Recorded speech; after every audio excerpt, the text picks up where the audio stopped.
सभी मित्रों को सादर प्रणाम। प्रणाम गुरुजी। आज हम लक्षण देखकर ये समझेंगे कि चंद्रमा हमारी जन्म कुंडली के अंदर कैसा है। चंद्रमा के शुभ और अशुभ प्रभावों को समझेंगे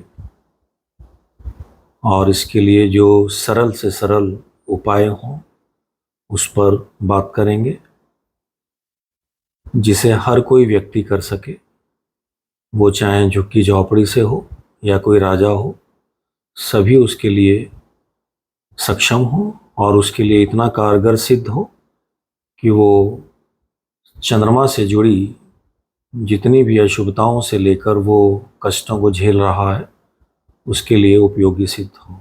आज हम इसी पर बात करेंगे। चंद्रमा सभी ग्रहों की माँ है। सबसे पहले हमें ये समझ लेना चाहिए कि यदि जन्म कुंडली के अंदर चंद्रमा अशुभ है, कमजोर है, तो ऐसे व्यक्ति की माँ बड़ा कष्ट झेलती है। कारण चाहे जो भी हो, उसकी बीमारियां हो या परिवार में उसका शोषण हो रहा हो या फिर किसी भी कारण से, लेकिन वो कष्ट बहुत झेलती है। खुद भी व्यक्ति अवसाद या मानसिक रोग या ऐसे रोग जो उसको बार बार बहुत जल्दी लग जाते हैं, वो उनको झेलता है चंद्रमा जब जन्म कुंडली में अशुभ हो। एक तरह से देखा जाए तो चंद्रमा मन है। हमारे यहाँ इंग्लिश में जो शब्द बना मून, ये मन से ही बना है। इसको इंग्लिश में मून बोल दिया गया, लेकिन हमारे यहाँ जब मन की बात की जाती है, मन को एक तरह से देखा जाए तो हम कहेंगे हमारे अंदर जो विचारों का जंगल बसता है, चलता है, वो मन है। चंद्रमा जन्म कुंडली के अंदर अशुभ हो तो हमारे विचारों में भी एक तरह से देखा जाए तो जेलस की भावना, बहुत अत्यधिक किसी के प्रति घृणा, नफरत का होना। एक तरह से देखा जाए तो हम हमेशा जब भी कुछ अप्रिय घट रहा होगा तो हमारे अंदर जोश आता है, लेकिन जब हम कहीं शुभता को सुनते हैं तो जैसे हमारा सब कुछ खो गया हो। शुभताओं का जब भी कहीं जिक्र होगा हमारी एनर्जी वीक हो जाएगी, और जब भी अशुभताओं का जिक्र होगा हमारे अंदर एक उत्साह आ जाता है। ये चंद्रमा के अशुभ होने के लक्षण हैं। आदमी के अंदर जब चंद्रमा कमजोर होता है तो उसका कॉन्फिडेंस लेवल इतना गिर जाता है कि उसको आलस घेर लेता है। सबसे पहले तो वो किसी को भी फेस नहीं करता। उसको लगता है कि ये बंदा मुझसे सुपर है, मेरे कमियां निकालेगा। वो उसके पास उठना बैठना पसंद नहीं करता। उसके अंदर जो सबसे बड़ी समस्या हमने देखी है वो एक ही होती है, और वो ये कि किसी भी गैदरिंग में उसको जाना पसंद नहीं होता। वो कोशिश करता है सब चले जाएं, मैं ना जाऊं। उसके अंदर एक फीलिंग बनी रहती है, क्या करना है, क्या होगा। बचता है, अच्छे लोगों से बचता है। उसके अंदर एक भावना बनी रहती है, अच्छे लोगों के बीच में बैठूंगा तो मेरे विषय में कोई क्या समझेगा। एक और बहुत बड़ी समस्या होती है, कुछ लोग अच्छे लोगों के अंदर भी कमियां निकालनी शुरू कर देते हैं जब चंद्रमा अशुभ होता है, खराब होता है। अच्छे लोगों के अंदर अगर वो कमियां निकालते हैं तो उन्हें लगता है कि हम ठीक है, वो उन्हें गलत सिद्ध करके खुद को ठीक करने की कोशिश करते हैं। ये चंद्रमा के अशुभ होने के लक्षणों में पाया गया, जिसको एक तरह से देखा जाए तो ये एक तरह का मानसिक रोग है। मन हमारा इतना ज़्यादा कुंठित हो जाता है कि हर बात में इंसान नेगेटिविटी को ही लेकर चलता है। आप कुछ अच्छा समझाएंगे, आप कुछ अच्छी बात करेंगे, कुछ अच्छे लोग आ जाएंगे, इसको डिप्रेशन हो जाएगा, इसको घबराहट होने लगती है, ये नहीं बैठना चाहता। इसका बैठने का जो सोसाइटी है वो इससे निम्न स्तर के लोग हैं, वहाँ इसको अच्छा लगता है। लेकिन अगर इससे ऊपर के लेवल के लोग हैं, वहाँ इसको बैठना अच्छा नहीं लगता है, वहाँ एक घबराहट होता है, वहाँ इसको डिप्रेशन होने लगता है। एक तरह से देखा जाए तो इसकी जो मानसिक स्थिति है, उस स्थिति के अंदर ये किसी भी नेगेटिविटी को जब पकड़ता है, उन लोगों में जहाँ बहुत निम्न स्तर के लोग होते हैं, ये उनकी किसी भी बात को बहुत जल्दी पकड़ लेता है। किसी ने कह दिया आपके ऊपर, किसी ने कुछ करवा दिया, टोने टोटके, भूत प्रेत, इन सब बातों में बहुत जल्दी घिरता है। अब इसको लाख समझाओ ये सब गलत है, इन सब चक्रों में मत पड़ो, लेकिन ये नहीं मानता। इसके साथ ये सब चीज़ें होती हैं। चंद्रमा एक तरह से देखा जाए तो जिनकी जन्म कुंडली के अंदर अशुभ हो जाता है, ऐसे व्यक्तियों के अंदर जो सबसे बड़ी समस्या है वो है प्रॉपर्टी का विवाद।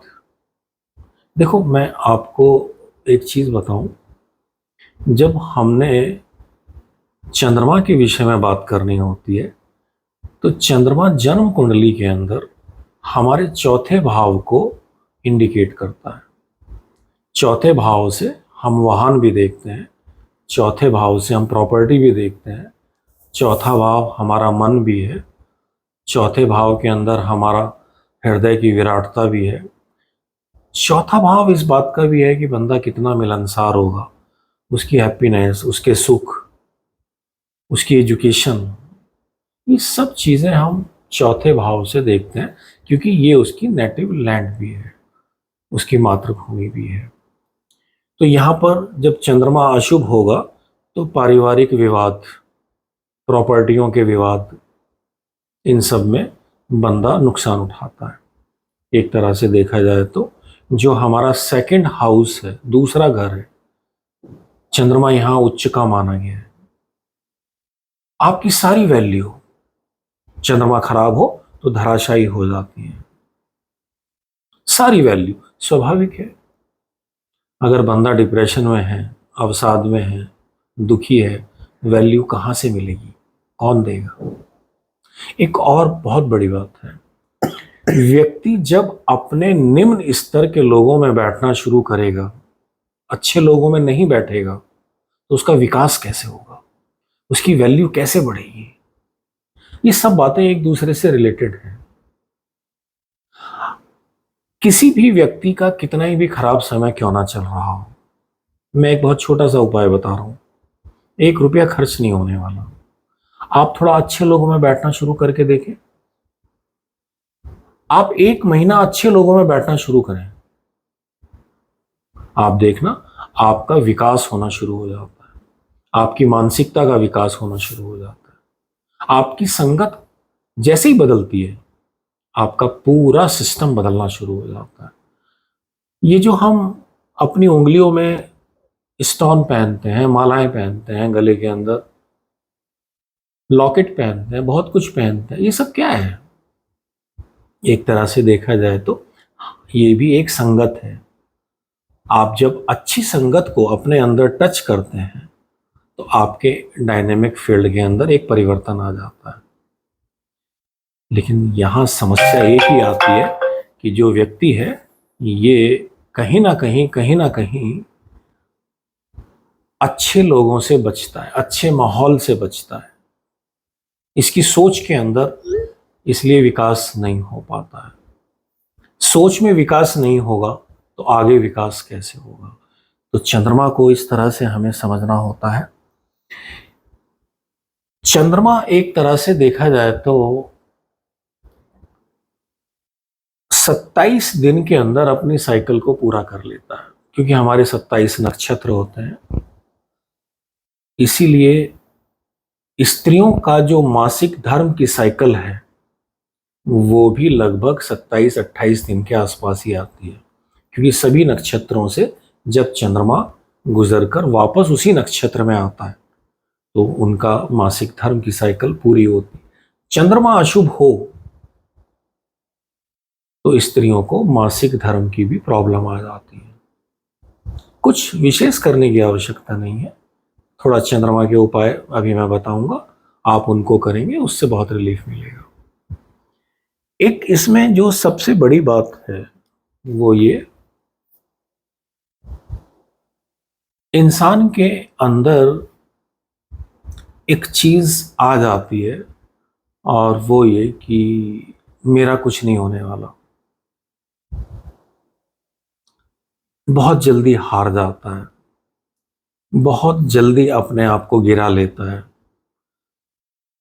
जैसे ही वो अपने आप को गिरा लेता है, एक तरह से देखा जाए तो उसके जीवन के अंदर सब, आपको एक डायलॉग याद है, कभी सुना हो आपने, कहते हैं ना कि वो जो डर गया वो मर गया। सुना है आपने?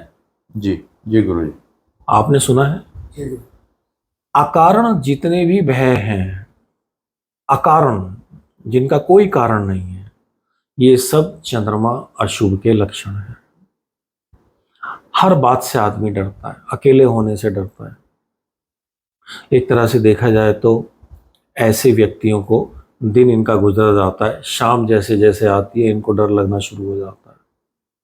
इसका ऐसा नहीं है कि उपाय नहीं है, खुद अपने आप से लड़ने की आवश्यकता है। जिन चीजों को हमने सारी जिंदगी संभाल के रखा है, इसे डर को खत्म करने की आवश्यकता होती है। इसका सबसे अच्छा एक ही उपाय है, बहुत छोटे छोटे संकल्प लें और उनको पूरा करें। देखिए, उपायों पर तो मैं बहुत सारी बातें अभी आपको बताऊंगा इनके निवारण के लिए, लेकिन जितने निवारण आपके जीवन के अंदर सत्कर्मों के माध्यम से होंगे उतना ही आपको वैसे भी लाभ मिलेगा। घर में मां समान जो भी स्त्री है, आप चांदी की एक छोटी सी डिब्बी में उनसे चावल भरवा के अपने पास रखें। आप देखना चंद्रमा की नेगेटिविटी आपको छू नहीं पाएंगी। मंदिर में जाएं सोमवार के दिन, दूध चावल और बतासे वहां चढ़ा कर आए सोमवार के दिन। देखो, सोम चंद्रमा है, शिव की आराधना करने से आपका चंद्रमा की नेगेटिविटियां दूर होती हैं। कहीं पर भी आप जाते हैं, थोड़ा दूध का आप दान जरूर करें। और अगर 43 दिन आपने दूध चावल और बतासे का मंदिर में दान कर लिया, आप देखना आपका 1 साल तक तो कम से कम दोबारा करने की आवश्यकता नहीं है। किसी भी व्यक्ति को आपको लगता है इसको नींद नहीं आ रही है, इसको अवसाद ने घेरा हुआ है, आप इसकी वजन के बराबर जरा खीर बनवाएं और किसी शिव मंदिर में जाकर प्रसाद के रूप में आप बंटवा दें। उसी दिन से इसका अवसाद दूर होने लगेगा। ऐसा करके देखें। लेकिन उसके साथ साथ आवश्यक है इसके जीवन के अंदर, इनकी जीवन शैली के अंदर एक अच्छा माहौल दें। ये अच्छा माहौल इनके जीवन को बदलेगा। जो लोग अवसाद में घिरे होते हैं वो जल्दी से अच्छे माहौल में आते नहीं हैं। कभी कभी तो अच्छे माहौल में जाकर अवसाद हो जाता है। ऐसी स्थिति में घबराएं नहीं, धीरे धीरे ये ठीक होना शुरू हो जाते हैं। इनको थोड़ा कॉपरेशन की आवश्यकता है, कभी कभी कुछ दवाओं की भी आवश्यकता होती है। देखो, हमारे जीवन के अंदर अगर शरीर पर कोई चोट लग सकती है, कोई रोग हो सकता है, तो हमारे मन पर भी हो जाता है। तो ऐसा नहीं है कि दवाओं से बचें, या जो लोग अवसाद से रिलेटेड या मानसिक रोग से रिलेटेड दवा को लेने में शर्म करते हैं या अपमान महसूस करते हैं, ऐसा बिल्कुल नहीं है। हमारे दिमाग के अंदर जो डोपामाइन और सेरोटोनिन केमिकल है, जब व्यक्ति अवसाद में होता है तो ये झटके खा जाते हैं। इनके अंदर एक तरह से देखा जाए तो कहीं ना कहीं ड्राइनेस आ जाती है। दवाएं इनको फिर से एक्टिव करती हैं। तो दवाएं भी जरूरी हैं, दवाएं लें, डॉक्टर के पास जाने से शर्माएं नहीं, घबराएं नहीं। लेकिन आप ओझों के पास चले जाते हैं, आप उनके पास चले जाते हैं जो बिना मतलब के भूत प्रेत उतारने वाले लोग होते हैं। इस पागलपन से थोड़ा बाहर आए और ये बातों को मान लें कि इन सब बातों से कोई लाभ नहीं है, और नेगेटिविटी आप लेकर आ जाते हैं। मैं चलिए आपसे पूछता हूं, किसके भूत प्रेत, किसकी नेगेटिविटियां किस किस की उतर गई? जब तक आपका मन मजबूत नहीं होगा, जब तक आप अपनी जीवन शैली में इस सब संगतों से बाहर नहीं आएंगे, आपका कुछ नहीं हो सकता। ये फिर कुछ समय के बाद ये सब चीजें आपको परेशान करती हैं। इन सब की संगतों से भी दूर रहें जो लोग इन सब के चक्कर में पड़ते हैं।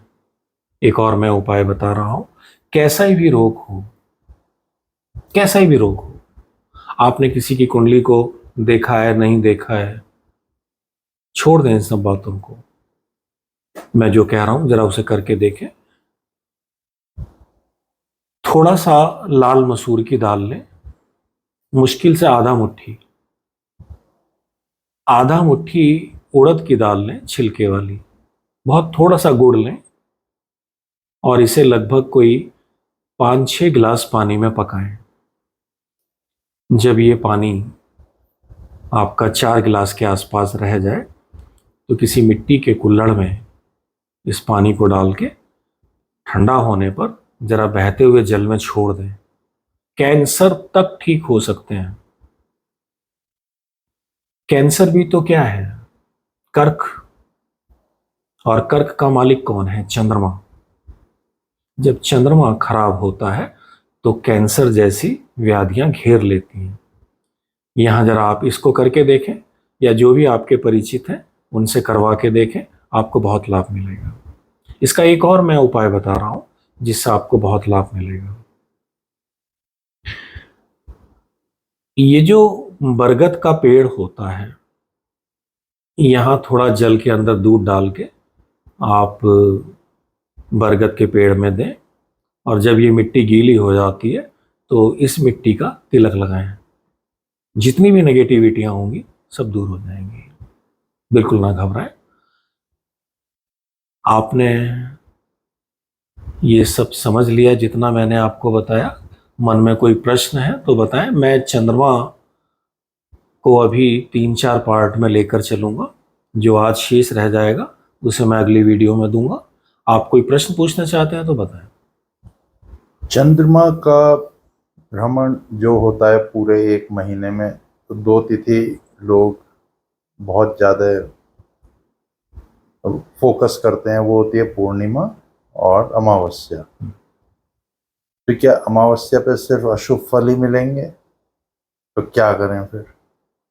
या पूर्णिमा में ही शुभ फल का इंतजार करें? देखिए, आपका प्रश्न बहुत अच्छा है। अमावस्या पर अशुभ फल मिलेंगे ऐसा बिल्कुल नहीं है। अमावस्या तिथि भी पूजनीय तिथि है, जहां सूर्य और चंद्रमा का मिलन हो रहा है। जन्म कुंडली के अंदर ये देखकर पता चलेगा कि चंद्रमा कितना अच्छा है। ऐसा नहीं है अमावस्या पर आने के बाद चंद्रमा खराब हो जाएगा। आने वाले कल में जब ज्योतिष पर हम चर्चा करेंगे तो मैं आपको बताऊंगा सभी ग्रहों की शुभता और अशुभता पर। किसी भी भाव में कोई ग्रह बैठा हुआ है या किसी भी राशि में कोई ग्रह बैठा हुआ है, केवल आप उससे ऐसा समझ लेंगे ये शुभ है या अशुभ है, वो गलत होगा। आप ऐसा मानकर चलें, आपकी संगत आपकी सोसाइटी में, आपके मित्रों में जैसे आपके मित्र होंगे वैसे ही आपकी वैल्यू होगी। ऐसे ही ग्रहों को समझें, चंद्रमा के मित्र जैसे होंगे कुंडली के अंदर वैसे ही चंद्रमा की वैल्यू होगी। ये आने वाले कल में मैं वीडियो बनाऊंगा जब ज्योतिष को लेकर चलूँगा। अभी तो मैं बहुत सरल ढंग से उनको एक मैसेज देना चाहता हूँ, जो ज्योतिष नहीं भी जानते हैं वो भी इसको समझ लें। लेकिन अमावस्या पर सिर्फ अशुभताएं होती हैं ऐसा बिल्कुल नहीं है। चंद्रमा अमावस्या जिनकी कुंडली में बन रहा है उनका भी चंद्रमा शुभ हो सकता है, आप उससे बिल्कुल ना घबराएं। अमावस्या पर अपने पितरों के लिए आप जो भी कर सकते हैं वो जरूर करें। और बताएं, और कोई प्रश्न है? नहीं गुरुजी। मैं अगली वीडियो पर चंद्रमा को ही लेकर जो शेष होगा वो फिर से बताऊंगा। धन्यवाद गुरुजी। सादर प्रणाम।